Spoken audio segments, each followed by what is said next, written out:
میں ایک جگہ بیٹھا تھا، وہاں ٹی وی چل رہا تھا، تو میں نے دیکھا اسکرین پر ایک بڑا خوبصورت نوجوان ڈانس کر رہا ہے اور اس کے ساتھ 10-12 لڑکیاں ڈانس کر رہے ہیں۔ تو میرے جی میں آتا ہے کہ اسے کون ہدایت دے گا، اور یہ اتنا خوبصورت نوجوان ہے اور اس طرح مر گیا تو اس کا کیا حشر ہوگا۔ کہ مجھے اس پہ ترس آ رہا ہے اور دل میں خیال آ رہا ہے کہ اس کو تو ہدایت نہیں مل سکتی، کہ جائے گا کون اس کے پاس۔ 4 مہینے بعد میں کراچی میں ہوں، ایک نوجوان میرے پاس آتا ہے کہ ایک پاکستانی گلوکار آپ کو ملانا ہے۔ میں نے کہا ملا دو۔ جب وہ اندر آتا ہے تو وہ وہی ہے جس کو میں سکرین پہ دیکھتا ہوں، جنید جمشید۔ اس وقت پیک 97، جتنا نام جنید نے میوزک میں کمایا ہے کسی نے نہیں کمایا، جتنا پیسہ، جتنا نام، جتنا فیم، جتنی محبت نسل میں، کسی نے نہیں۔ میں نے پوچھا آپ کا نام کیا ہے؟ کہا جی میرا نام جنید ہے۔ کیا کرتے ہو؟ کہا میرا میوزک سے تعلق ہے۔ میں نے کہا آپ گاتے ہیں بجاتے ہیں؟ کہنے لگا جی میں گاتا ہوں، دل دل پاکستان میں نے گایا ہے۔ اچھا۔ میں نے اس سے بات شروع کی، مجھے نہیں پتا میں نے کیا بات کی۔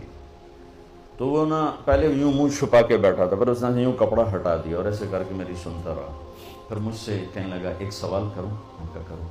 کہا ایک پاکستانی نوجوان جو خواب دیکھتا ہے کبھی ایسا ہوتا کہ ایسا ہوتا، اور جس گلیمر کو وہ خوابوں میں دیکھتا ہے وہ مجھے فزیکلی میرے پاس موجود ہے۔ میں تو اسے دیکھ چکا تھا اسکرین پر، وہ فزیکلی میرے پاس موجود ہے، لیکن یہاں اندھیرا ہے۔ سینے پہ ہاتھ رکھ کے کہنے لگا یہاں اندھیرا ہے، اور یہاں کہنے لگا یہ خالی ہے، یہ خالی۔ ایسا کیوں ہے؟ میری تو ہر خواہش پوری ہے، پھر یہ کیوں ہے؟ یہ اندھیرا کیوں ہے؟ مجھے لگتا ہے میں وہ کشتی ہوں جس کے لیے کوئی ساحل کوئی نہیں۔ کیا خوبصورت بات اس نے کی۔ میں نے کہا تو بہت آسان بات ہے۔ کہنے لگا کیا؟ میں نے کہا تمہیں درد ہو رہا ہے اس گھٹنے میں، تم میڈیسن لگا رہے ہو ٹیوب اس گھٹنے پر، یہاں درد نہیں، دوا لگانے کا فائدہ کوئی نہیں۔ یہاں درد ہے، یہاں دوا جا نہیں رہا، تو تمہیں ٹھیک کیسے ہوگی؟ کہنے لگا میں نہیں سمجھا۔ میں نے کہا یہ جو خلا ہے تیرے جسم میں نہیں، تیری روح میں ہے۔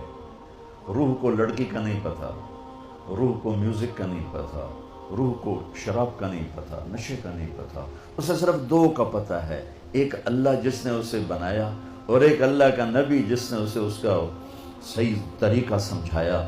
ان 2 کے علاوہ کوئی غذا روح کی نہیں۔ مگر تم میں بھوک لگی ہو گا سکتے ہو کہ نہیں؟ پیاس لگی ہو گا سکتے ہو؟ نہیں۔ نیند چڑھی ہوئی ہو گا سکتے ہو؟ نہیں۔ کیونکہ جسم کی ڈیمانڈ تم پوری نہیں کر رہے ہو تو تم گا نہیں سکتے ہو۔